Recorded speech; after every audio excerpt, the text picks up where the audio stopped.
Hi chaps, I've written a poem to kick off the podcast and I wondered if you'd give it the once over for me. A poem? Okay. Let's have a look. Look, I know we're pretty good, but just how cool are we as a team? I think scary might be overreaching a bit too. Okay, I could tone that opening down a bit, yeah? But nobody's actually going to fly, are they? Or disappear, I hope, apart from Gav. Okay, I've got that. Bit more factual accuracy, yeah? And how many actual surprises have we got? Well, not that many, but maybe that's part of the surprise. Yeah. And the reason we ain't seen nothing yet is because we're entirely on audio, surely. True. And can we really claim to be the greatest podcast in the galaxy? It's a big claim. Greatest Doctor Who related podcast? There's quite a lot of those too. Just a mo.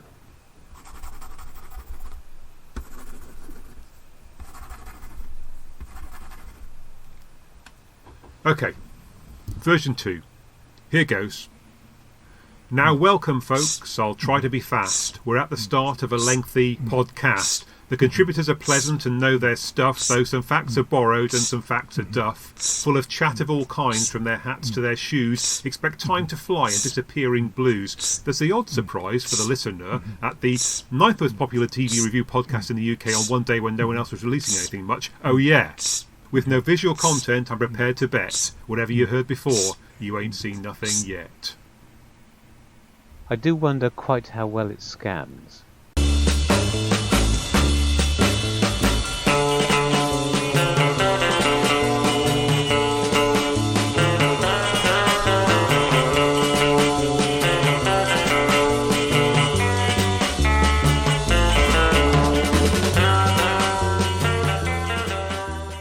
Hello and welcome to the podcast where we take something old, a Doctor Who story from the original series, compare it with something new, one from the new series, add something borrowed, well, that rap, and make something Who.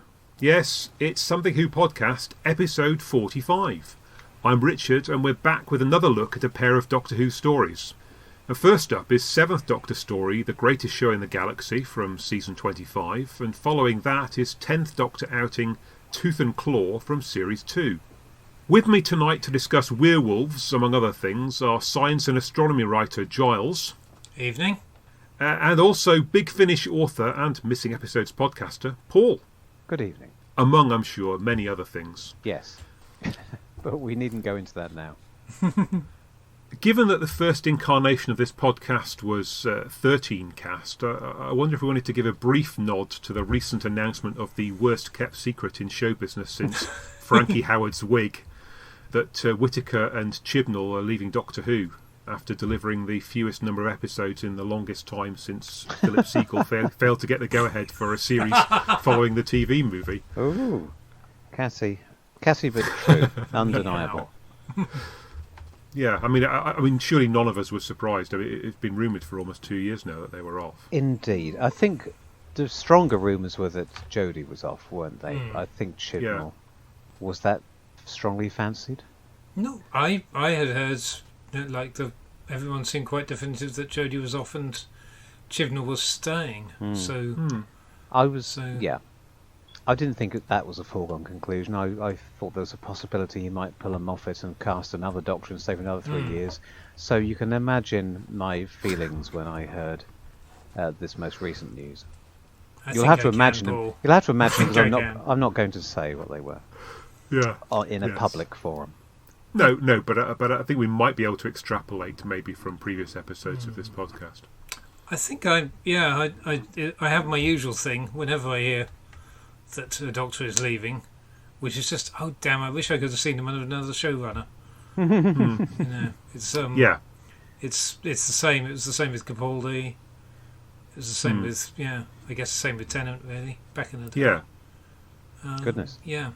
Yeah, I mean, I think personally, I'd agree with that. I think it would be interesting to see what would have happened with Jodie Whittaker with a different set of writers, but I guess we've got what we've got.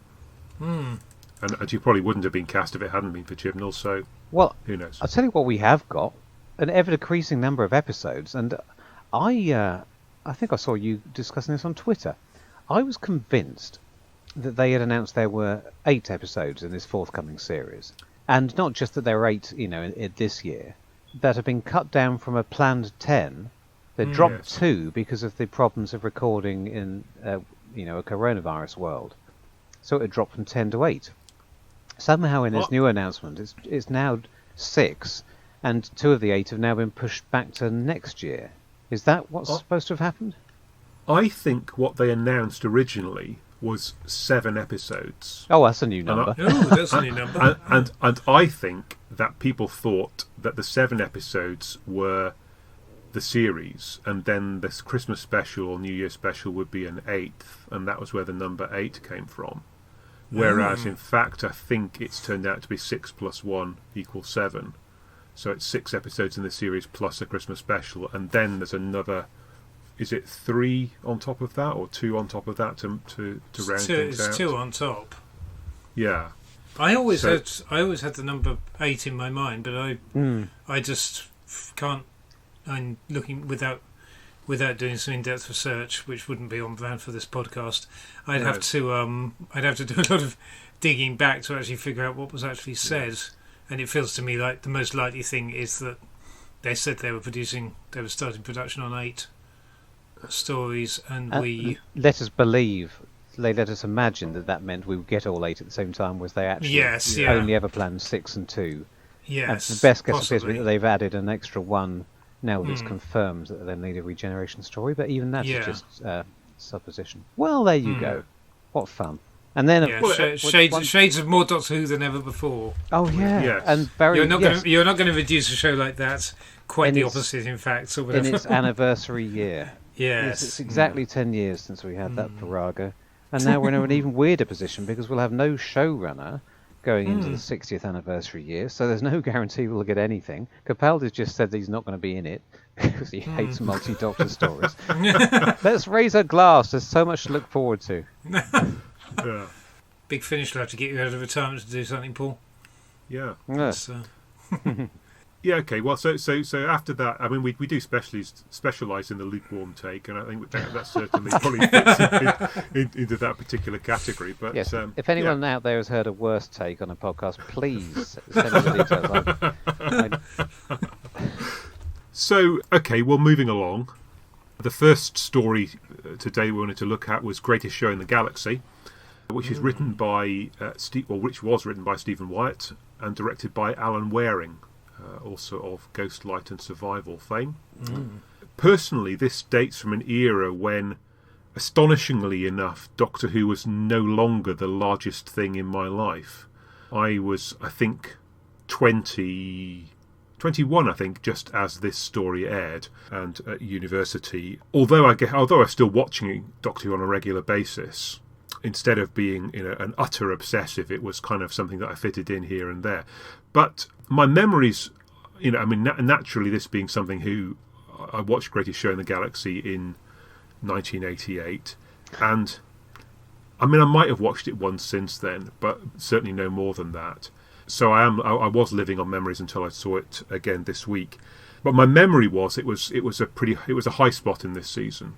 I mean, certainly the Dalek one that kicked things off was pretty impressive as well. But I recall that I was definitely enthusiastic about watching this one at the end of the season.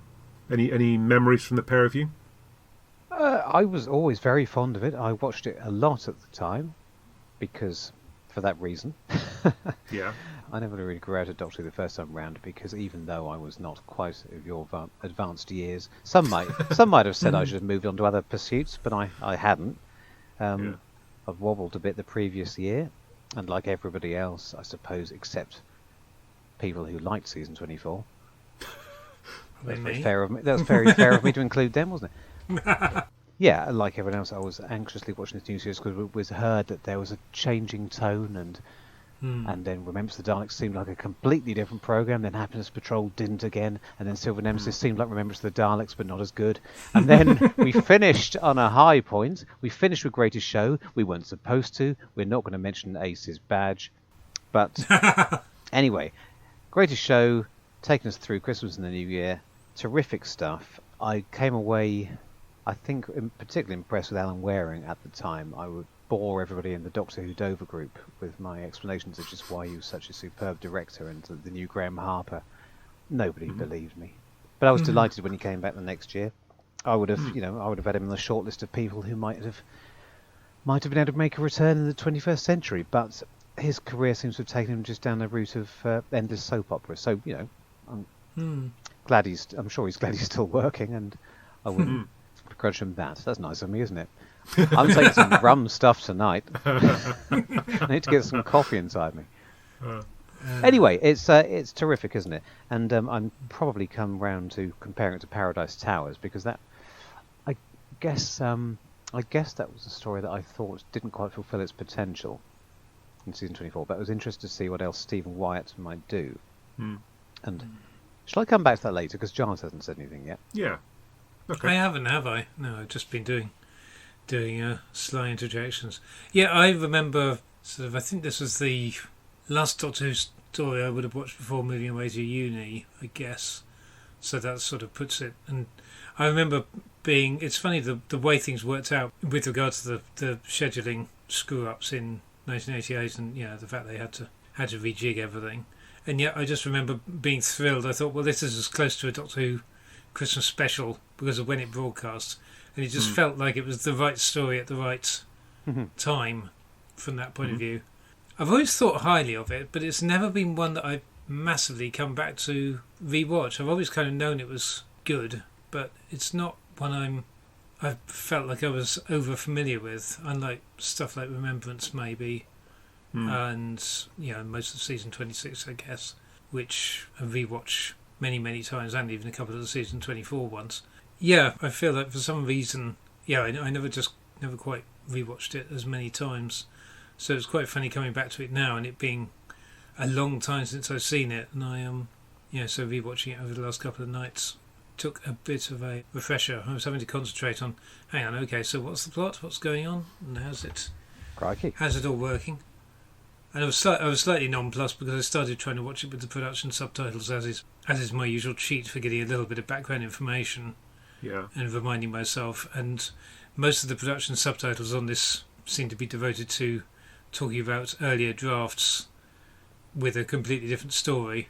Oh. So it's very odd watching one thing where you're actually having to try and follow the plot because you can't really remember it, and seeing a completely different plot described in the subtitles. You will at least be able to help me out with my questions about the plotting, so that's good.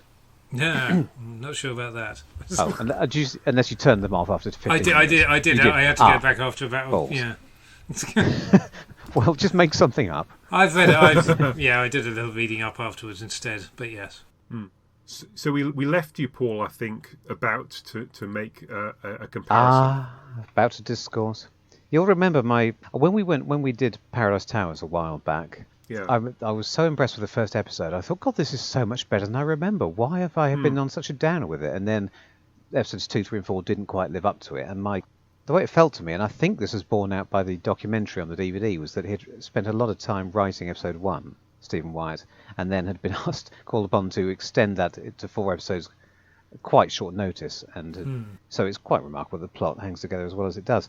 Now, this one, I had always remembered it feeling almost the opposite, like it was much less tightly plotted than Paradise Towers, and felt a bit like a difficult second album in that rather than thinking up a very tight, coherent idea, or indeed ripping off a J.G. Ballard novel, he just thought up lots of eccentric characters and stuffed them together into a setting, like winding up Clockwork Toys and seeing what they did. That's how it's always felt to me, but looking at it again, I do wonder if it is actually slightly tighter than Paradise Towers.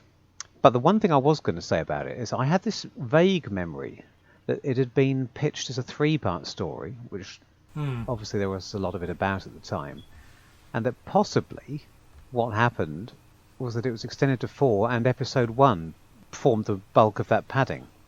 Yeah. That sort of popped back into my head as I was watching it, and I looked out to see if it made sense, and it did make a certain amount of sense to me. So Giles, tell me, is there anything in that? That is my limited understanding of what happened. That this was originally designed to go into one of the 3 episode slots.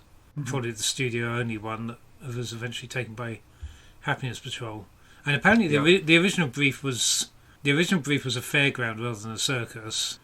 Then they realised that it was going to be going for the 3 episode studio slot. So they came up with the idea, or Stephen Wyatt came up with the idea of, well, let's move it into a circus because we can stage that more easily. And then when that got switched around and they got the 4 episode slot and knew they would have some location filming, they more or less bolted the front episode on to have a bit more of the arrival of various characters and a bit of stuff on the surface of Seganax. And then the last 3 episodes were closer to what the original draft was, which I presume would have been them literally landing in the circus and probably why we got a very rare appearance for TARDIS scene in this era, because they did anything they could to pad it out, and also why you have such an eccentric cliffhanger to episode 1 because there wasn't originally one there. It's bizarre, isn't it? Shall we go in? Yes, we shall. and the very odd thing about that, the very odd thing about that is it seems to have been edited in a very cack-handed way just because they wanted to end on a line for the Doctor and companion.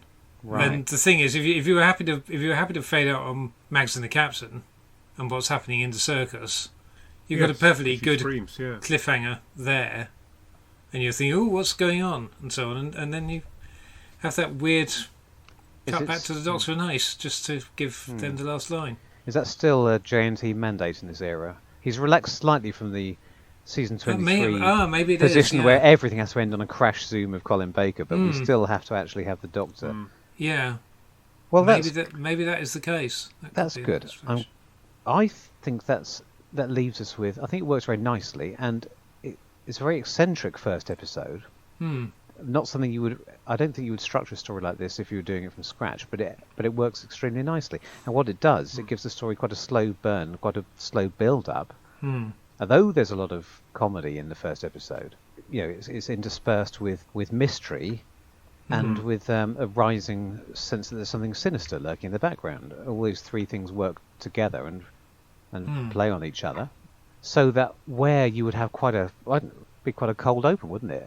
Starting with episode 2, where they just arrive, come in, everybody else is already there. I mean, I don't want to get too bogged down in the details, but most of them would already be in that cage, wouldn't they? Because they'd already arrived. So, meeting all those characters means we've know a bit more about them, feel they're cartoony, they're larger than life, so it helps that we've met them, known them for longer, because then we have a chance of actually feeling something when they get slaughtered one by one, whereas if they had correspondingly less screen time. A lot of the Captain's funny lines are in episode 1, aren't they? A lot of his it never gets old for me, his amusing reminiscences about obscure places. I think he was the main character they added. Right. He was a quite late addition. But that's odd, because he actually ends up having quite a bearing on the plot in episodes 2, 3 and 4. Yeah, I think WizKid might have had something more to do, if I recall correctly from the... Right. There was talk, because apparently the original idea, and it almost sounds a bit Toymaker-ish, they were in the ring and competing with each other for who would survive. And WizKid was apparently like a gaming nerd more than anything. He was a fanboy for the circus and knew, which makes sense of the name, that he knew more about the workings and all the games and things the challenges and things that you might experience in the circus. Right. And so he was probably a bit more of a know-it-all in that sense. And then they sort of took that away, possibly put that onto Captain Cook. Right. And then had the idea of, okay, well, let's keep the irritating kid character and turn him into a pastiche Doctor Who fan. It's interesting. I mean, I've written at the end of episode 1, riffing off your thoughts, Paul, that I've said it's quite perplexing that there seem to be lots of set pieces, but nothing's yet bringing them all together. But I mean, clearly, later in the story, all those bits are tied together, and some of that knowledge that you get in the first episode helps with the understanding later on. But just as you're watching it at the end of part 1, you're thinking, well, there's lots of stuff that's happened there, but I'm just not quite sure how it's all coming together. It's interesting, isn't it? Because it's quite close to being something that I disliked in season 22. All those which was apparently a side effect of being forced to do these 2 45-minute episode format. I say apparently because Eric Saywood seemed to think that it meant that you had to spend the first episode with the Doctor and Perry on their way to meet the plot, so that they would only have any bearing on it in the second half. So it's in danger of falling into that, but they aren't just wandering around aimlessly. They aren't, and they are interacting with all the characters that we will meet later on. So it's not in any way, it's just much better done. It's fascinating. I would be interested in it. It would have been a very tight 3-parter, but I think this is better. So it's an interesting evolution on the production side, that it might have originally been a completely studio-bound story, and then it turned into one of the traditional mixes of studio and OB, and it ended up being one of the first examples of something that they did quite a lot the next series, which is a mixture of interiors and exteriors, but all done on location, like Curse of Fenric. Is that right? Is it fair to say?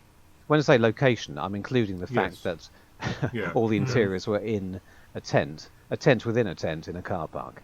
Yeah, indeed. So it's like it ended up an accidental trial run for that sort of process. And as everybody said at the time, it helps the atmosphere because it just looks different and weird. Not necessarily better. I mean, it must have been a pain in the arse to not have the level of control you would have in a proper studio, but it all adds to its uniqueness, I think. I think all the behind the scenes stuff, not so much the actual circus ring feels. We'd probably have had something similar to that if they'd had the studio set up. But I think when they're running down the corridors, I suspect the corridors would have been rather more corridor-like instead of all the billowing tents, fabric and everything like that, which definitely does give it a certain something. It adds to the atmosphere, and the whole story, for my money, has a lot of atmosphere. Mark Ayre's music helps enormously, and the direction helps. I won't say it looks like $1 million because it's on videotape, so it's always going to be slightly encumbered by that. But Alan Waring, more than most other people in this OB video era, seems to be able to use the cameras as if they were film cameras. There's some very interesting stuff with focal lengths. Here I go again, me and my focal lengths. Good job Gav's not here to ask me to explain exactly what I mean. But then I think he used them like they were film, and I think I know what I mean by that. Don't press me too closely. The sort of actual location, the location work that's meant to be location work, in particular, looks very good indeed, I think. And they must have been blessed with good weather. Well, a slightly random thing I thought, there were the editing seemed to jump out at me, I guess in a way that a lot of stories in this era do, but once you're looking for it, and in fact you don't even have to be looking for it, a lot of scenes end quite abruptly, and you just feel, they've cut a bit off there. So I'm assuming that when we get it on Blu-ray, we'll have a nice long extended version like they managed to do for every season 24 story. I'm assuming that. We didn't get in much of that on DVD, did we? I guess we got some deleted scenes. I'm never very good at remembering deleted scenes when they're separate. I like to see them back in context. And of course, that's where extended scenes come into their own. Yes. I think, me being me, I don't think I've got the DVD, which probably explains why I'm looking a bit blank. Now, I've got a feeling it's going to be one of those stories where it will help with the pacing. Not that I think it suffers extraordinarily. It's not one of those ones like Fenric, obviously, which does turn into a different beast when it's edited that heavily. But I think it'll help. Good. I look forward to that. I think it's one where they've done really well with the imagery. I mean, the clowns genuinely look quite grotesque, and creepy. Well, I mean, beautiful, I suppose as well. You've got that sort of strange image of the clowns in a hearse and the kites in episode 1, and you can't really work out what's going on with that to start off with. But they're all very strong images. Is it a completely original image, a clown in a hearse? I mean, it's new to me, but I was wondering. Well, you know what occurred to me when I was watching it this time? I suddenly thought it was The Prisoner.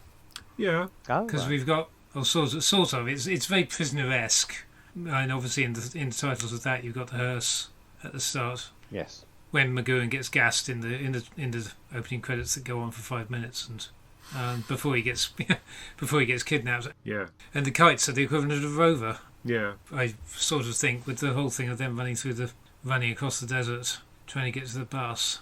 It struck me that first couple of minutes. I thought, oh yeah, hang on, are they channeling the prisoner here?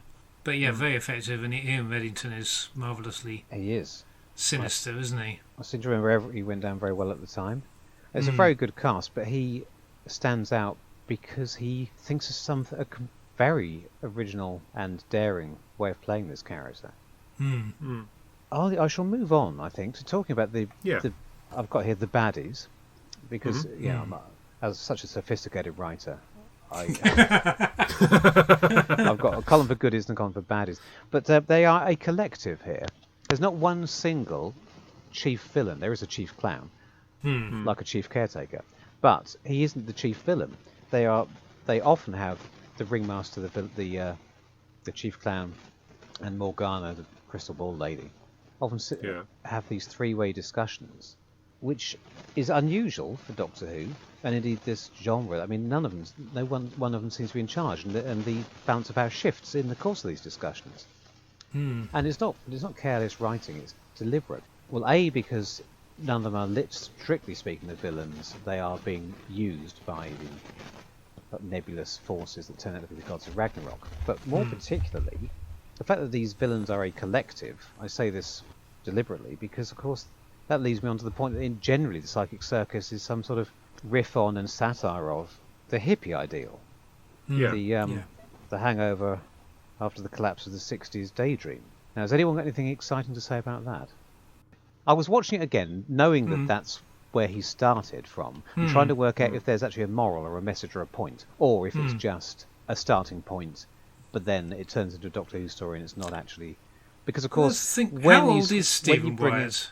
This is the other... Yeah, because that occurred to me that I thought... I mean, famously, yes, as you say, there's this is the thing, that it's a hippie story. Well, I think he was a bit older than the other writers of that era, actually. He was, at the time, he was pushing 40. Right. Which, of course, does not seem like a great age to me now. But no. He was born in 1948, so he lived through. Okay, so that was old enough to have actually lived through it, and yeah. Okay, yeah, that makes more sense, because part of it to me, I was brought up as looking back at it and thinking, hang on, is this about the rave scene? But then I think, well, no, hang on, rave didn't really kick off until the early 90s. It's still really to come. Yeah, and that history repeating itself to some extent, I guess. Definitely, there's an aspect of that, and there's a sense perhaps in which you sort of get two stories, don't you? You get the sense in which they've given up going around the galaxy and they're just in one place, and there's the kind of maybe a bit of ennui or whatever. But then you've also got this kind of ancient evil kind of at the centre of it as well, and it's not entirely clear whether they've got bored and given up and sort of resting on their laurels. And then it comes, or whether it's the other way around, whether they come here sort of still full of joy and enthusiasm, and it kind of pulls it apart. Is it setting out to the man? Yeah. What I was wondering is, are the gods of Ragnarok a metaphor for something? Because it doesn't appear to be the oft-told story of the idealistic 60s hippies who become the 80s capitalists and go do a complete 180. But it just doesn't really fit as a metaphor. It breaks if you try and... The gods of Ragnarok, for their part, have a fairly simple rationale. They just want entertainment, don't they? They thrive on entertainment, and they kill if they're not entertained. They thrive on killing. So it doesn't really fit. Which is possibly the weak spot in the story, the fact that side of it comes in at the last minute and doesn't thematically fit quite as well. Yeah, as evidenced by the fact that the name doesn't really fit. They've just plucked Ragnarok from somewhere, and... not really done it justice, but that's a different matter. Yeah, I mean, I guess that's what frustrated me at the time, when it was first shown, is that it's presented as being, it's the gods of Ragnarok, as if it's a bit like, that bloke's actually the master in disguise or whatever. As if the gods of Ragnarok come along every couple of years and we'd be expecting to see them. And certainly, there's one or two lines of Sylvester's that kind of make it feel as if oh yeah, well I've been fighting this lot, all through time. It's one of those classic Starsky and Hutch things where they sort of bring someone on and they try and pretend that they've got a backstory, but somehow, you've certainly never seen them before, and you have some difficulty believing that they've ever seen them before either. Yeah. Yes. And I think also it kind of implies that the people watching it are supposed to know who the gods of Ragnarok are as well, and perhaps there was a sort of niche element of the audience who would, but certainly as a 21-year-old Doctor Who fan, it didn't really mean anything much to me, from mythology either. So I'm just left with something that, that I have to take on its own terms. Now, I mean, it doesn't. I mean, you can still understand that then in the context of the story. It's not like the story falls apart, but it's just this sense of, look who these baddies are, but precisely who are they? I think it's just. I don't think it's entirely Stephen White. I think that was something that was in the air at the time. I can't remember exactly the details, but I think it was something Cartmel was actually encouraging his writers to think about. Yeah. Being a big comic book fan, he was trying to make the whole program seem mythological. And sometimes that meant using the series established mythology, and sometimes that meant adding to it, and sometimes inventing a whole new mythology out of whole cloth. So this was an example of that, and yes, it probably would have been better if it had been something we knew. They did the same with Fenric, but, indeed. But tried a bit harder with that by retroactively retconning it back through Silver Nemesis and onto Dragonfire, which, isn't entirely successful, I've said, but it was no worse than things like Russell making up Bad Wolf as he was going along, and then hoping we wouldn't look too closely at it. Timeless Child, Yeah. It's very odd that the way that whole thing's handled, because Sylvester's first line when he arrives there, it's the gods of Ragnarok, I presume. So you think, this is the first time. Yeah, so you get that, and then you get all the stuff that indicates he's familiar with them. I have fought the gods of Ragnarok all through time, he says. Presumably without having ever met them. Yes, through their agents. Which is, well, I mean, it should give us a lot of scope for prequels, but apparently it hasn't. There is one bit that doesn't quite make sense. He, several times leading up to that, well, no, twice actually, it might have been in episodes 2 and 3, or maybe even 3 and 4, but twice he says something like, things are getting out of control quicker than I imagined. Now, the second time he says that, it is in the build, is the run-up to it all kicking off, and it makes some sort of sense. But the first time, he looks into a ball, says things are getting out of control quicker than I imagined, and moves on. But with hindsight, it doesn't mean anything. Nothing was getting out of control. He doesn't know with hindsight, he clearly didn't know what was going on at that point at all. What the hell was he talking about? It just looks like a placeholder line to make the Doctor look knowledgeable and mysterious, which sticks out a bit. And then doesn't Ace have a line at the end about it was your game all along or something? Yeah. Like is that almost, here? I'm pretty sure I I'll remember take your there word being for something like that. Now you got me wondering. Well, yeah, maybe. Yeah, like there's something. I'm sure there's something that indicates somebody's gone through and tried to put a sheen of the Cartmel Master Plan style stuff over the top of it. I think is what's happened. Well, I mean, we get that. So I mean, I'd forgotten watching it this time round that you get the whole sort of ancient evil in the heart of the circus tent thing actually back in part 2. So quite early on, the well and the eye and all of that sort of thing. So I suppose you do get fairly early on the sense that there's something more that meets the eye to it. Yes, I shouldn't complain too much. You're right. There is clearly something, old and made of stone there, which is what we get. So that's fine. Yeah, but I mean, at that stage, it's very hard to work out how that's going to. There are two things I'm not 100% sold on about that.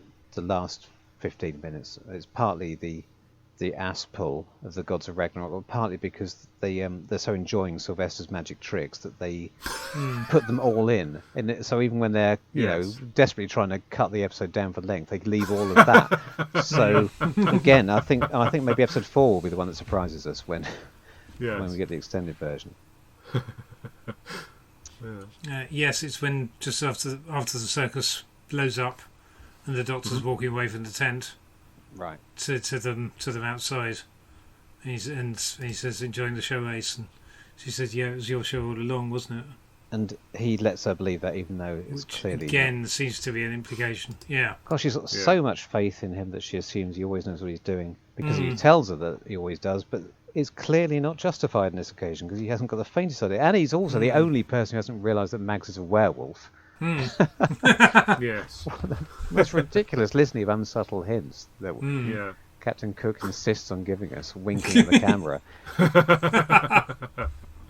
Yeah. He's strangely uncritical all the way through part 2 and at the end of part 1, isn't he? I mean, there's enough going on that would make you think it's a little bit out of the ordinary. I mean, unless he's deliberately just bumbling around because he is already aware that it's a problem, but he's trying to put people off their guard by not appearing to understand that there's trickery. But yeah, it does seem a bit bizarre that he's quite as wide-eyed as he is.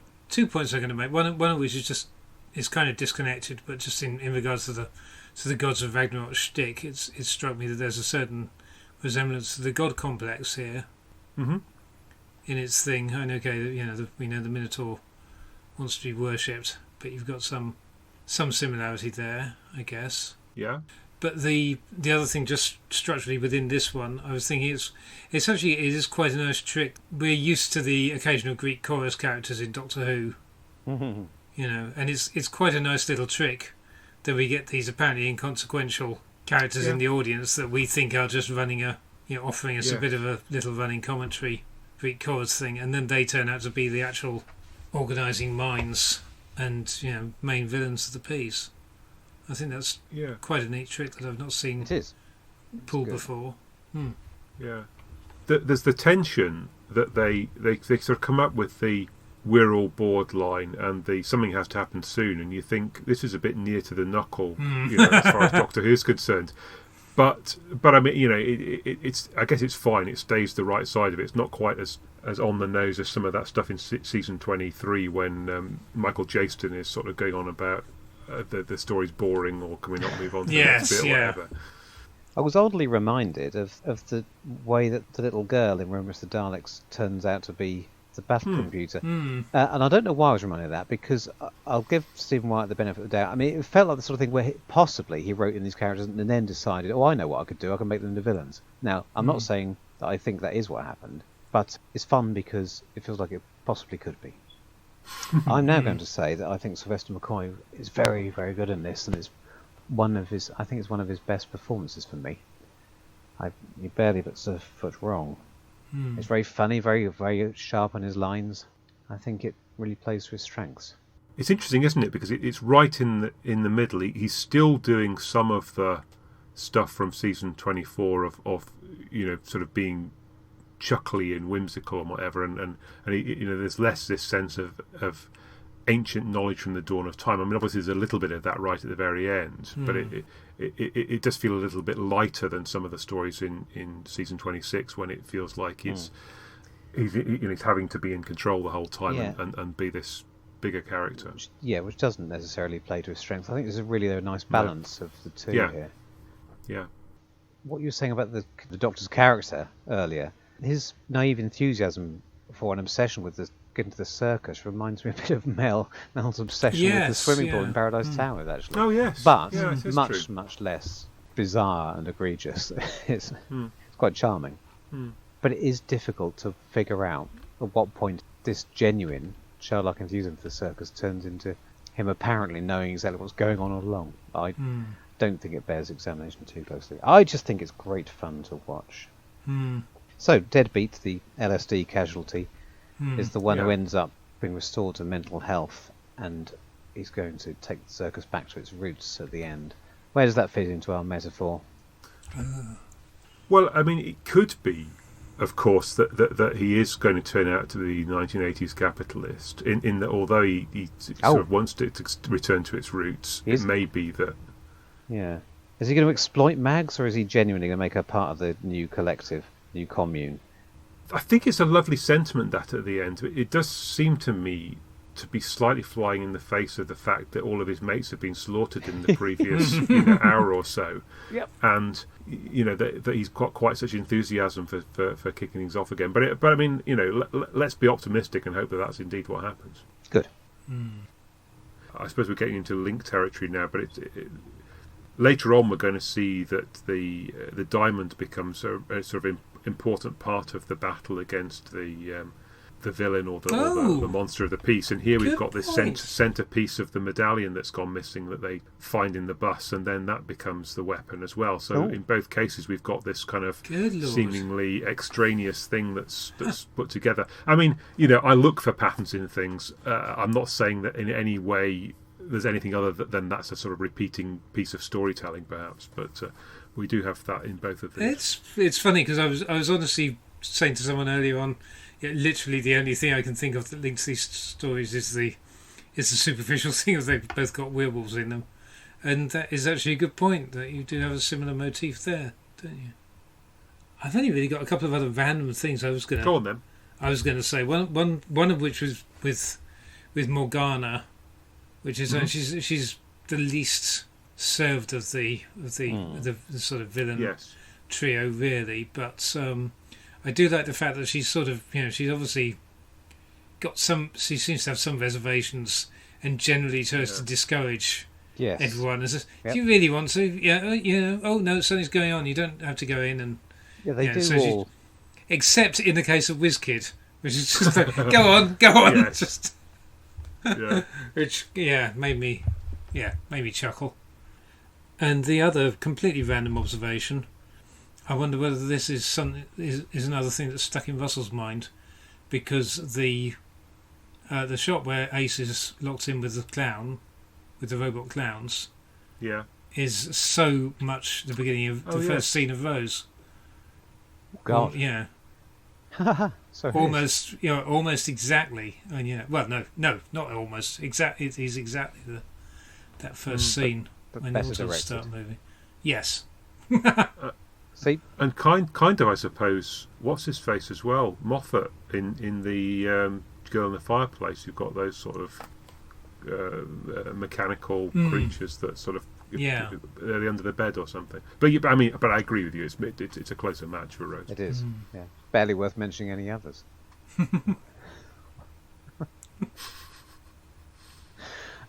Bring back Keith Bowick. I was thinking also, poor old WizKid. I mean, it's sort of like Adric syndrome again.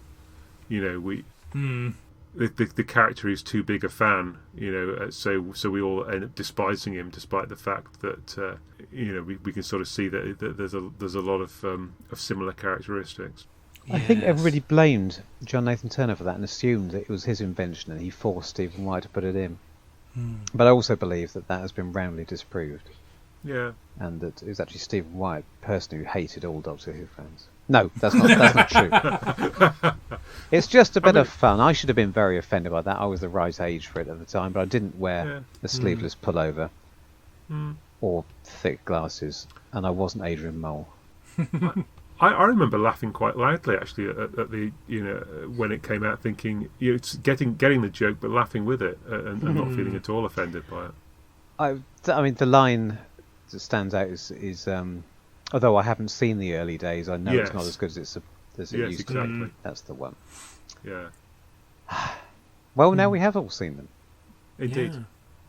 So, who's laughing now? Exactly. I think what we've learnt is that the early days were just as bad as the later days. There was good and bad all the way through. Yeah. There was good and bad. The Doctor Who is nothing if not consistently inconsistent, and that's why we love it. If it was all good, where would the fun be in that? Anything else you wanted to say, Paul? Peggy Mount. Oh yes, of course. Yeah. Meant nothing to me at the time. Means not much more now. But another one of Nathan Turner's star castings. Yes.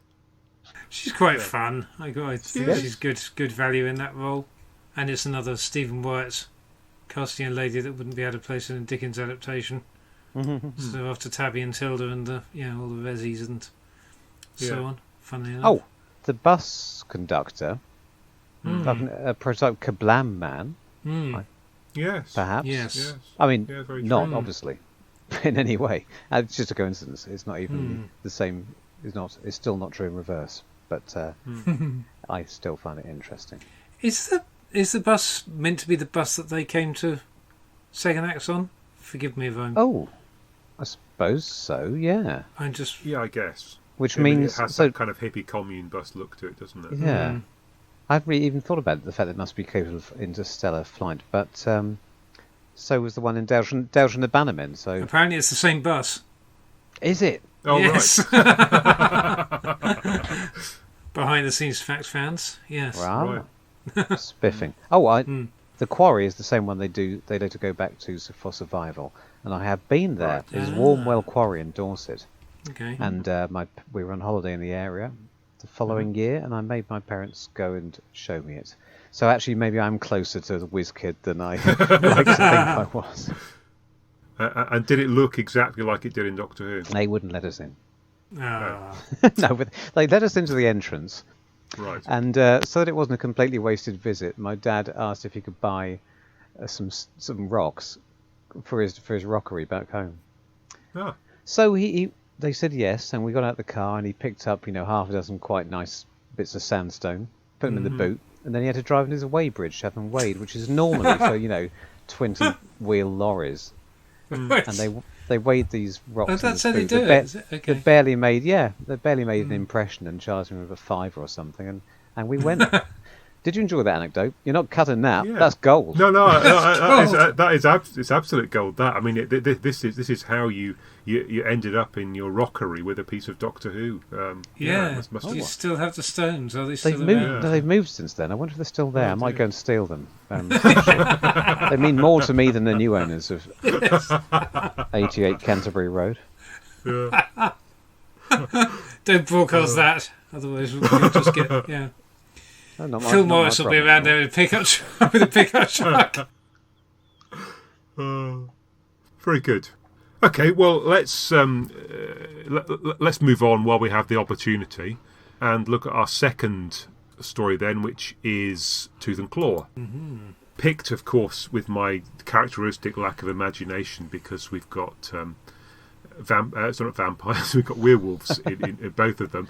Written by Russell T Davies and directed by, I think is it Eros? You pronounce that, but looks like Euros Lynn, who of course was sort of semi-omnipresent in that early era of the show as a director. Mm-hmm. And again, I mean, inevitably a story that I haven't seen since transmission. I mean, oddly, it's funny because one or other of you was, I think was it Giles, saying how this was a story that you really enjoyed at the time but hadn't watched much since. And similarly for me, I mean, Tooth and Claw I thought was a fantastic story in 2006 when I saw it, and I enjoyed it so much that I waited another 15 years to see it again. And I have to say I enjoyed it this time as well. But it may well be 2036 before I see it again. Who knows? Let's make a date for it. I think it'll be a lot sooner before I watch this. I remember it being great at the time, but I don't know why it's slightly diminished in my memory, I guess, and just merged into the run-of-the-mill stories. And I found this, brilliant. I thought this was really, firing on all cylinders kind of stuff, and really, really enjoyed rewatching it. And thought, what a brilliantly put together 45 minutes of TV. Really, it does pretty much everything you want from a Doctor Who story in the modern age. It's just, and the pacing is perfect. We should come on to that. The only other thing I was going to say about watching it leads us on a slight discussion that probably the last time I saw this it's the kind of story I probably have ended up watching on BBC Three back in the days when we had wall to wall every night of the week repeats of Doctor Who just going round and round in a circle. And when I was thinking about that, I suddenly went off and I was thinking about, is that a reason, is the demise of BBC Three, has that had an effect on the fact that Doctor Who has lost its cultural currency to some extent? Because the fact that you could be flipping through channels and find it on every night of the week, pretty much, and you'd find it, and people could stumble across it, as opposed to, and yes, we know it's all there on on iPlayer, and even the classic series is there on BritBox and so on. But for anything like that, you've got to go and you've got to go and hunt it out.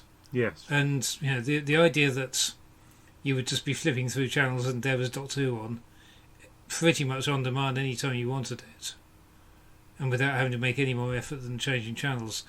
I think that probably did play a big role in embedding it so much in the national psyche in those first 5 or 6 years, because it carried on into the 11th Doctor era, didn't it? I can't really remember when BBC Three got canned or started to reduce. And relatively recently, wasn't it? It was sort of about 2015, maybe, or something like that. But I don't think you were getting Doctor Who so much then. Doctor Who probably stopped before then. Yeah, it was a good thought. Good thought. Paul? Yes, I agree. It's terrific, isn't it? Very good. I think that goes to that question. What's interesting about it is that it probably wouldn't exist if things had gone according to plan, would it? I mean, I guess for a lot of people, it's as good as it is because it's Russell doing something else. There were a lot of people who, while they admired his show-running skills and enjoyed his episodes, the ones he wrote himself weren't always to their taste, and they tended to be those rare examples of him doing someone else, doing a Moffat or doing a Rob Holmes or doing a Dix or whatever, which tended to be more to people's tastes, and that then they would see, oh, blimey, he can write after all, these fools would say. And I think it was one of those. Is it Russell doing trad? But he's only writing this because the brief he gave to somebody else, they failed to stick to, did they not? I'll ask you later if anyone knows who that was. Do we know? But we know that this shopping list of ingredients, this rather eccentric list, Queen Victoria, werewolf, warrior, monks, was that it? Yeah, I believe so. The writer didn't just have who he approached didn't just have trouble fitting these together, but completely bailed on the whole idea and produced something else. I think lacking something with one or possibly Queen Victoria's eye or something weird. So lacking 2 of the 3 requirements. Yeah. So yeah, then he showed his mettle by stepping into the breach at the last minute and churning this out, churning out something that looked like it had been slaved over with love and care, which is his trick, isn't it? The clever man. Yeah, I think, Giles, you were talking about the pacing, and I think it's interesting because it's very obviously very different from the classic series in terms of it being half the length. I guess they don't even try to do what you'd have done in 90 minutes. It's very much of the new series, but it feels like they get exactly the right amount out of that 45 minutes that's available. And it feels like a whole story. It doesn't feel like it's rushed at any point. It feels like we get all the stuff that we need. And I suppose a lot of it is about building up the suspense. But I felt like I got a full story in that length of time. And he'd sort of hit on, this is how you tell a Doctor Who story in the modern era. I think so. That was my big obsession in the early days of New Who. That they were showing us so many different ways to do a 45-minute story, and I wasn't always convinced they were doing it to the best way you can. Sometimes there'd be too much build-up, sometimes too much outro. Just taking the opportunity to cut out your episode 3 padding and run around it isn't necessarily enough. This one is one of the few that really feels to me like you have got, as you said, an entire story condensed, like a mini part 1, mini part 2, 3 and 4. It's all there. Nothing is too rushed or too drawn out, which wasn't always the case with every 50-minute story. You know what I realised watching it, and I was thinking about the pacing, and the werewolf transformation. The werewolf breaks out exactly at the halfway mark, 22 minutes something, and I just thought it's just this perfect balance. You have all that suspense, and then you just change the story at your turning points. And then it does these handbrake turn kind of things, and that's got to be partly down to the direction as much as anything. The fact that with a plum it can go from running down corridors, being chased by the werewolf, within 10 seconds into here's the spooky bit where we're inside the room and the werewolf's stalking us on the outside. And you don't feel it jar. You just go with it, and and you're thinking this is ticking off so many things that you want to see.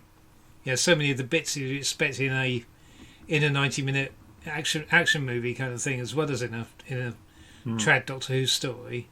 But it's just doing them with the absolute maximum economy of timing, and Yes. and you think, and that pre-credit sequence and everything like that, it hits the ground running. And It got me thinking now about whether or not the werewolf transformation would happen at the halfway point of an old-fashioned story. Would it be at the end of episode 2? It doesn't feel like most Doctor Who stories had a really great end of episode 2 cliffhanger, but I can't think of a really good analogy to it. So I'm going to stick with my belief that it follows the pacing of a classic story, just with the entire thing on overdrive.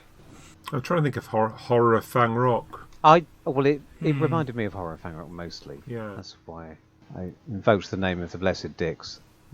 you often have that the first episode is the exploring the world. Yeah. Well, yeah, you have a moment of peril. Sometimes you reveal the monster at the end of episode 1, and then you have the greater peril at the end of episode 2, and then you have the find out what the plan is typically the episode 3 cliffhanger, I think, that justifies the running around in episode 3. And that's completely back of the envelope kind of thing. Whereas in this case, we know the plan right from the outset. Interestingly enough, the monks tell us the whole plan. Obviously, there's no attempt, interestingly, to disguise who the werewolf is, because it's the person in the box. With a werewolf, you could go more than a Horror Fang Rock route and have Yes. lock yourselves in the house, batten down the hatches. Well, no, okay. You could do the literal thing, which makes Horror Fang Rock genius, where you think you locked it outside and it's on the inside. Gets me every time. But more to the point, it could be there's a dozen of us now here. Who is it? Because they are, what's the word? Metamorphic. So, so is the fact that they don't go down that route just because that's the one thing you couldn't really do justice to in 50 minutes? You haven't got enough time to have a mystery about who the werewolf is. You really just have to get on with it, don't you? Here, you'd have to if you wanted to make that part of the story, the mystery, you would then have to sacrifice something else. So I think it works much better the way we are. Either that or it's a two-parter or something, and again, it doesn't feel like there's enough for that. No. Yeah, I think it's a choice of what type of story do you want to tell. And considering the limitations of CGI, this is a very impressive action story. Yeah. I bet if you add up the number of seconds it's on screen for, it isn't very much, but they were very good at using these things sparingly. Apparently the mill pitched to RTD that they said they could do a werewolf, and this was one of the things, and I think because they'd done with Harry Potter or something. Right. Apparently they more or less gave Russell a list of shots that they could, like some more or less off the shelf shots that could be done relatively easily. And of course there's a lot of that point of view camera stuff which neatly gets us out of the but it has two effects. It saves us seeing the werewolf, and it saves us having to cut away from gore and leaves stuff to our imagination about what the werewolf is doing to people. I've somehow managed to avoid saying so far that I'm technically very, very afraid of werewolves. I mean, well, I say that. I mean, it's been a long time since I met one.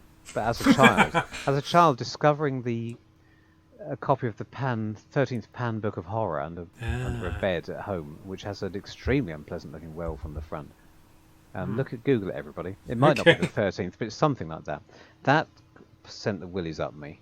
It was under this bed, you see, and I crawled under there and saw it in the dark. And have you found it? I'm just trying to find. And then I left it there, but somehow I then became rather fixated on the fact that this book was still there under this bed. And I was drawn to it, while also. It's a strange thing. So I have the residual memory of being terrified by werewolves, but I wasn't terrified by Mags. No. Yeah, she's still the very attractive Jessica Martin, even when she's got her teeth in.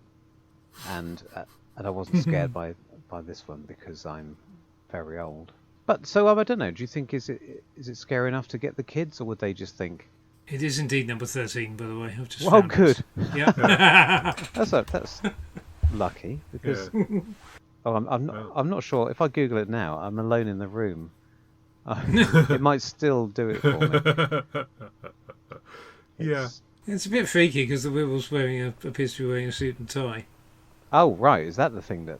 Ah! I mean, I think the werewolf works. It doesn't actually matter that it's a werewolf. I mean, I suppose it matters that it's a werewolf because it's the moon that activates it in the middle, and then that they turn that energy against it at the end. But I mean, it's established that it's a menace and that it's strong enough and powerful enough to rip people to shreds without showing too much gore. So I think that takes it through. So regardless of how well you understand what a werewolf is, and the fact that maybe that other people could become werewolves by being bitten, they don't really make a massive amount of that during the course of the story. I think it's obviously enough of a threat that you're pretty scared by it, whether you're into werewolves or not, I think.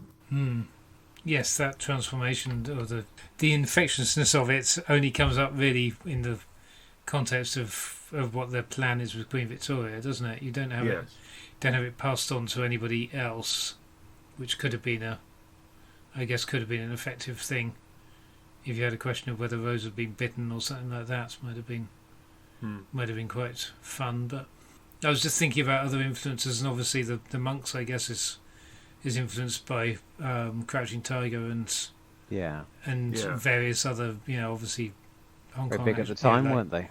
They certainly were. And the other thing I thought of, because the transformation is very Company of Wolves, I thought, from back in the day. Right, yes. Now, that was a movie that always used to freak me out. I should have mentioned American Werewolf in London. I think I happened across that at a tender age. And that was... I mean, I wasn't that young, but it was... I was just naive enough for that to freak me out. Well, in the 80s, that was pretty horrific. I mean, I haven't seen it since, so I couldn't really comment on whether it still looks horrific. But certainly, it was realistic enough back then to give me the willies, I would say. But I wonder whether there's a bit of influence from Brotherhood of the Wolf as well, the French movie about the Beast of Gévaudan, which was looking at it. That was 2001, so it's potentially it was around and it was quite popular at the time, and is a bit more of an action movie take on the werewolf genre, but also French. So it's that interesting combination of sensibilities there, I guess. Also, with these monks, there's mention of the Glen of St. Catherine. It doesn't sort of describe what kind of monastery it is, and presumably it's with that kind of stuff going on. It's Buddhist rather than Christian, but I don't know. It's not, I guess, what I'm expecting when they talk about monks in Scotland in the Victorian era. Although dissolution of the monasteries, maybe it is. Who knows? Yes, yeah. Now, bearing in mind, I think this story is a mini masterpiece and a great example of new classic non-trad Who, in terms of the pacing and the violence and the death and the amount of death and tension. It's interesting that only one of the killings happens suddenly and randomly and as a surprise, and that's very good. When the rather overconfident Laird chap gets dragged up into the ceiling like Brian Glover in Alien 3, which may not be the only time that's ever happened, but it seemed to me to be riffing on the only good bit from Alien 3. But then the other two, so you could have easily followed up with more of that, or indeed chasing people down who aren't running as fast as the werewolf. But what we actually get is the remaining two deaths are noble self-sacrifices, which you long-time listeners may remember I am unaccountably not a fan of, because I generally find when it's used as the big climax of a story, often it just makes me roll my eyes, and this is extremely well written. And when it's midway through a story, I just tend to find it a bit contrived. Did you really have to? Was there no other way out? And I think the fact there are two of these, the second one, when the head of is nicely done, because the head of the household gets to say, my wife will remember me now as a hero. So that's good. There's a character thing for him. But the chief of the Redcoats just choosing to... I mean, both times, frankly, they turn to the rest of the cast and say, I'll buy you some time. I know I'm not going to make. Yes, and then they stand But there and you'll stare never at- you'll never survive. Well, I'll buy you some time. Well, how much time do you buy them? 10 seconds, half a minute, 2 minutes? I mean, I don't know. I'm not the fan of it once, but it happens Yes. twice, and Yeah. that seems a bit odd to me. Just And thought I'd bring it up. is it the second time that Rose, or is it the first time, Well, or is it both times that Rose stands there and watches what happens, the controversial bit with some viewers that and first time therefore was wastes all after- the time that has been bought?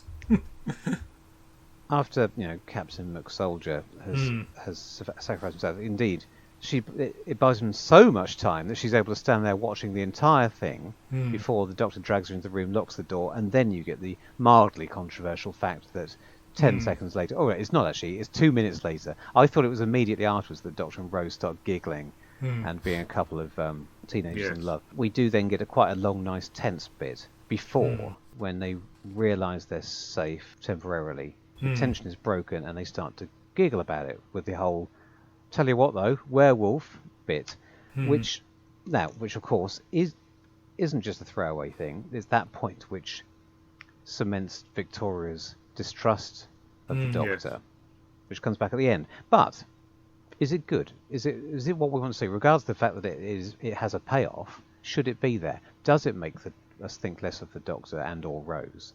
That they have somehow overlooked seeing this man ripped to shreds and are still more excited by the fact that they've met a werewolf and could tick that off. It does. And of course, the payoff itself is only there, isn't even a payoff for this story. It's a payoff to set up Torchwood. So that's why I ask, should any of it be there? Because it's taken quite a lot of room, and it's not necessarily relevant to this particular adventure. So here's my second link between the two stories. Then, because I think in both stories we get this sense of the Doctor and his companion on holiday as a pair of tourists walking through, quite a horrific story in both cases.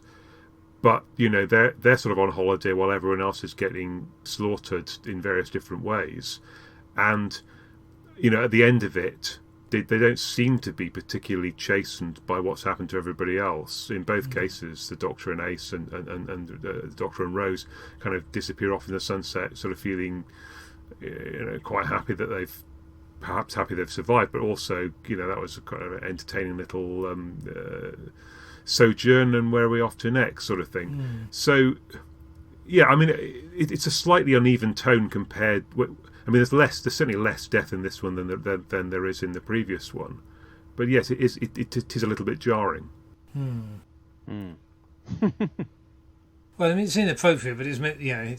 But it's meant to be inappropriate, and we're meant to think less of them for it. And I just made a note that it actually pulls off the remarkable feat of making Pre-Victoria the audience identification character.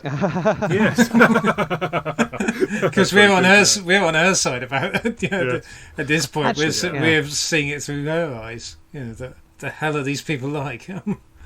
I think at the time, among a certain section of the audience, I just bring this up for the historical record, I didn't necessarily agree, but Rose was quite unpopular at this point because giggly, flirty Rose is enjoying hanging around with dishy new Doctor and being quite smug and what have you. Seemed to rub a lot of people up the wrong way.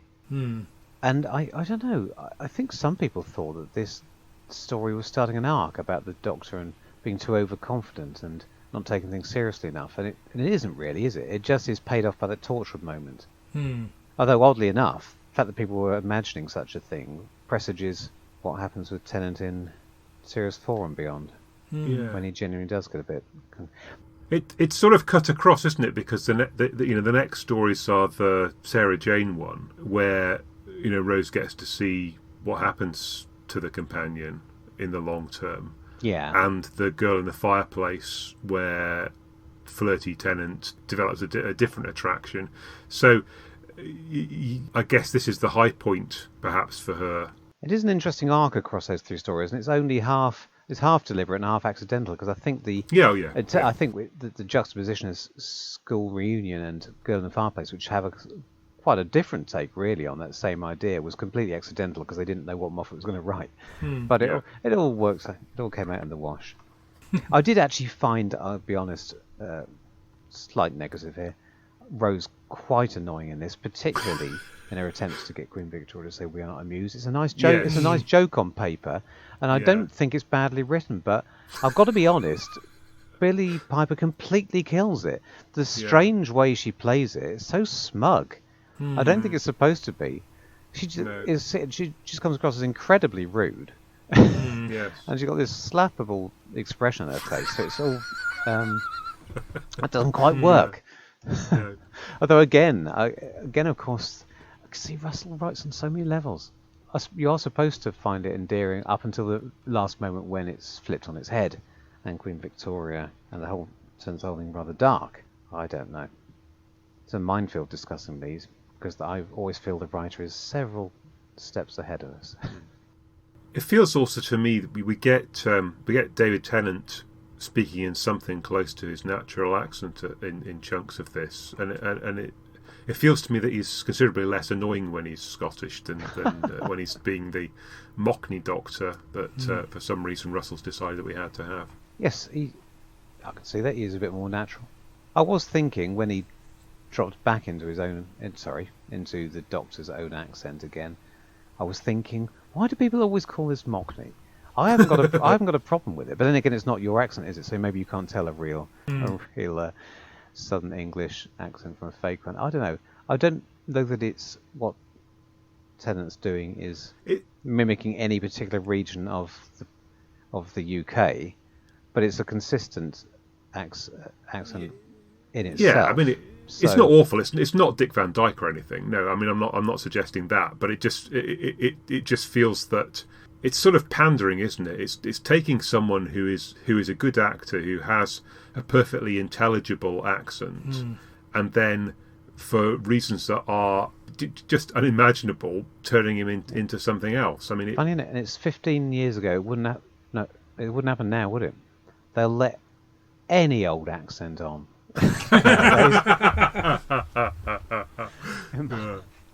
Well, they let Professor Capaldi be Scottish, and they made a feature of it. And certainly his accent is much stronger. I believe even the current Doctor has an accent. So you've told me in the past. It's barely discernible to those of us north of Watford. I But wonder yes, what the new Doctor's accent's going to be. It's very exciting, isn't it? I try not to get too excited. Indeed to goodness, he said, sounding Pakistani Welsh. I was going to say Pakistani. Well, who knows? Probably. I'm going to come back. I assume, judging by the deafening silence agreed with my early attempt to raise this topic, nobody knows who the writer was that Russell approached to write this story originally, who completely balls it up. Has it? Do you even remember that anecdote? I remember the anecdote. Right. And so it's been much rumoured, but I don't think it's ever been confirmed. Okay. Well, listeners, do tweet us if you know. If you have any educated guesses, or even if you have any inside knowledge that will allow us to put this on to bed. We've got this interesting aspect in the plot about the father of Sir Robert and Prince Albert having worked together somehow in advance. They kind of sussed this was going to happen. And so they've put the device. I mean they haven't. The plan isn't so well developed that they bothered to actually tell anybody what the device is for. I mean, Prince Albert has got Queen Victoria carrying the Kohinoor diamond around and precisely polished so it fits in the right place. But again, they've neglected to tell anyone that that's what's needed. But I mean, I suppose there's the nice bit, because at the start there's the discussion about. She still kind of feels like he's protecting from beyond the grave, or there's some kind. I forget the precise phrasing. And then in the end, of course, he does protect her from beyond the grave because of this plan. But yeah, interesting. I don't think I've got much more to say on it than that. I would just add that the title Tooth and Claw comes from, or is best known for, although I think the phrase was around before, but it comes from a Tennyson poem. Nature Red in Tooth and Claw comes from the Tennyson poem In Memoriam AHH, which is the one he famously wrote, or bereft at the loss of his friend Arthur, is it Hallam, at a young age. And apparently Queen Victoria did find this.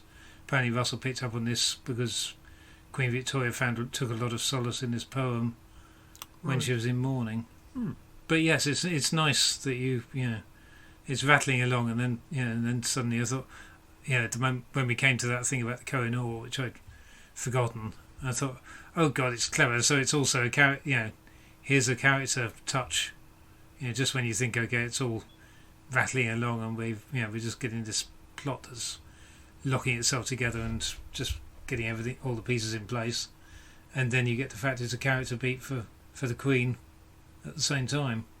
He's a clever bugger, is Russell. Pauline Collins, we haven't really mentioned, but she's great, isn't she? And I do like the fact it riffs a lot on the many assassinations of Queen Victoria kind of thing, which is all these various attempts on her life. Which I was quite familiar with it. I've been vaguely, it's quite interesting, and I like the fact that she's she's the one that obviously we don't see it on screen, but she offs Father Angelo, doesn't she? Yes. Well, yes. What a badass. Quite exactly, a badass Queen Victoria. That's what we like. Yeah. And yes, years before the Pirates and Adventurous Scientists came along as well. Although I suppose the book was probably, it's got a fairly badass Queen Victoria as well, hasn't it? Sorry, that was a complete aside. We're running dry on this because it's a good one, and and as we've established, we're so mean-spirited. There's never anything to say when something's good. I think the other interesting thing to say is this whole thing. So apparently, the version I've now read, because there was a lot of speculation about, is the thing was Victoria bitten by the werewolf? And there was speculation at the time about, is that what gives rise to the alternate Earth of Rise of the Cybermen, and that's that sort of steampunk ethos version that they go to in that story. And so was that, and apparently he did toy with the idea of having her very definitively, and possibly even killed by the werewolf. Yeah. At the end, and with the idea that this would spin off into being the other universe, but then rode back from it, feeling like that was just going to be too complicated for the casual viewer to. Yeah. And it's such a great shame, because that would have worked perfectly, wouldn't it? Because, of course, the main thing that people never think about with alternative universes is where these diverge from ours. Because generally that's the point, isn't it? That they've diverged at a particular point. Yeah. And that would have worked perfectly. I'm sure if you did it now, you could trust the audience to follow that. I suppose he has his cake and eats it with the issue, isn't she, thing, I guess. To some extent. Yeah, but that's just for a slightly lame joke, so it's not really a but you can still fansplain it. I guess. It feels to me that it would have made a better arc but a worse story if he got rid of Queen Victoria in that way. Yeah. It's a better ending for this story, the way that it goes. Yeah. Have we said much about silver bullets? Neither these supposed werewolf stories go into silver bullets at all, do they? No. There's a mention of it in this one, but they haven't got any. I think there's a mention in Greatest Show, just that Captain Cook says something to Mags about you'd have ended up dead with a silver bullet in you, or something. Well, like that's that. all right then. In one of his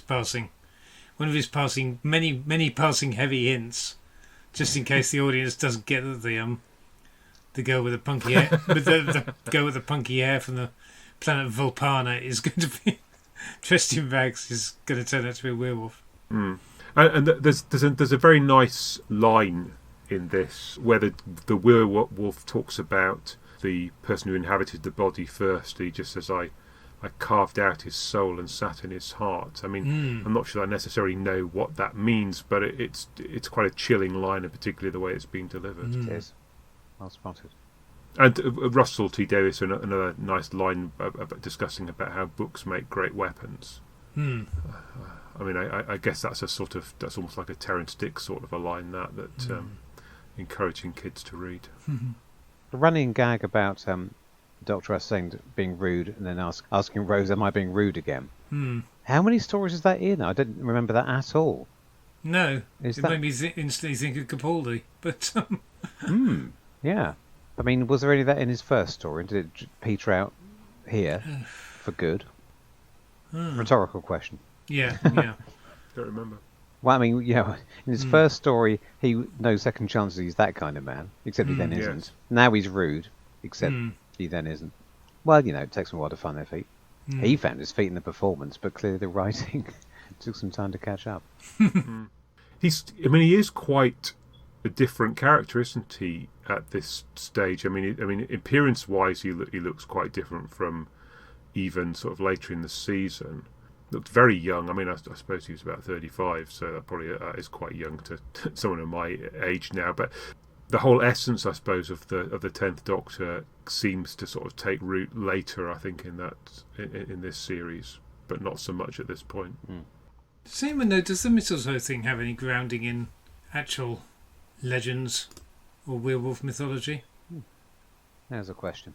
Sorry, it's because it's very I know I've not found anything, but it's very clever. I think it's neat the way. Yeah, it's just one of these very neat little plot points that you think, okay, you could have three completely different things going on in order to, and the fact he says, okay, so the monks don't get attacked by the werewolf because they wear the mistletoe around their necks. They leave some of it in the kitchen where her ladyship can find it and mix up a potion that can then be deployed at the exact precise moment it's needed to fend off the werewolf. The werewolf leaves them alone in the kitchen because the mistletoe is because the monks have left some mistletoe lying on the table. And then you have the walls of the study have been lined with mistletoe. It's just or polished with mistletoe oil, if such a thing exists. So I just think it's I don't know. Well, the Doctor gets a nice bit of scientific baffle gab to try and gloss over it, doesn't he? Yeah, but I think it's very clever. It's very economical that you find one little bit of storytelling, one MacGuffin, I guess, and then use it in all those different ways at all those different little points for what you want to do in the story. I think it's very neat.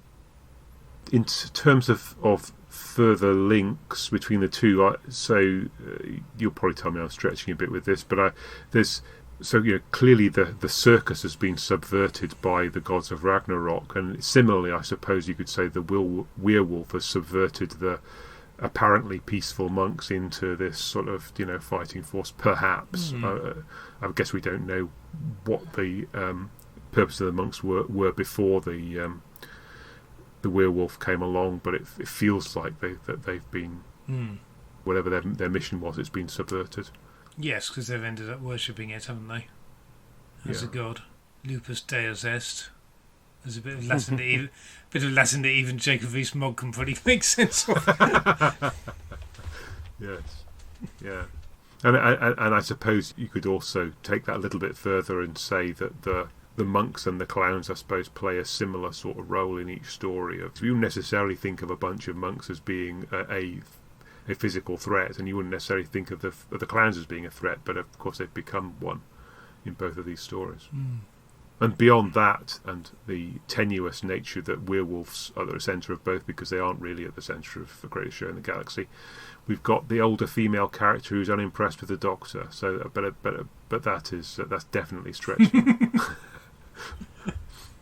It's the Peggy Mount Pauline Collins link that we've been dying for all evening. Any further thoughts, or should we put it to bed? Okay, well, look, thanks both of you for your thoughts on these two stories. These two stories that apparently had only a very tenuous connection, and probably, in fact, only have a very tenuous connection. Although I've tenuously suggested that there are stronger connections between the two, perhaps. So yeah, look, thanks for that. Thanks for those of you who've listened through to our musings. If you enjoy what we do in terms of these podcasts, there's plenty more where this came from, and hopefully in a similar place to where you found it. This is one of perhaps 50 or 60 others that we've got on the site. If you like what you've heard, please leave a review or a star rating on one of the review sites. Again, that helps other people to find us, and do subscribe and keep listening, because it gives us some sense that it's worth doing this on a regular basis, that there are people actually listening.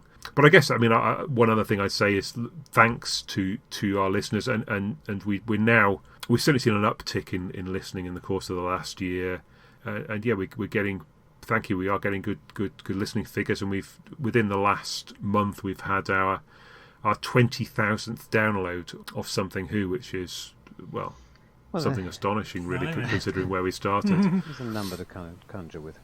I mean, I'm not going to pretend to imagine that every one of those has been listened to, but it's nice to imagine that a fair few have. Good. So now we need to go off and think about what the hell we're going to pair with Inferno. Very good. Well, funnily enough, I did think at some point as I'm watching it that maybe I should have paired Tooth and Claw with Abominable Snowmen, but anyway, hey-ho. Yes. Oh, well, there's a parallel universe out there, possibly created by the death of Premature, in which we've made those different pairings, and who knows how Indeed. entertaining they were. On that note. Okay. Yeah, in that case, I think it's time to say farewell to each other and to our listeners. So, goodbye all. Auf Wiedersehen. Arrivederci.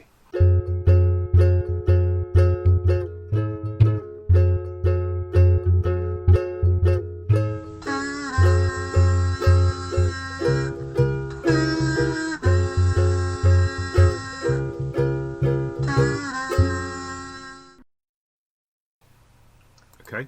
We've got this here sketch that I wrote, Yep. if it could be described as such. Sketch what I wrote. I haven't read it, so this is going to be fun. This will test my sight reading skills.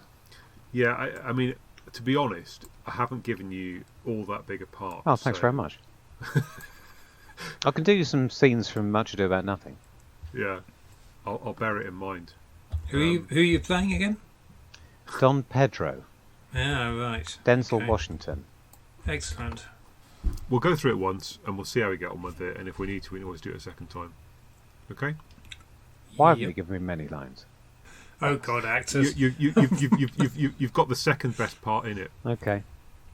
Who am I being? I know my Paul. place. Okay. Right, here goes. It's all been a bit touch and go this week. Yeah, why am I saying that? But with me to discuss. Me to discuss. It's all been a bit touch and cloth this week. Yeah. Sorry, Carol. No, You worked out why you were going to say it. Well, I have worked out what I was going to say. Right. I just don't really think it needs saying.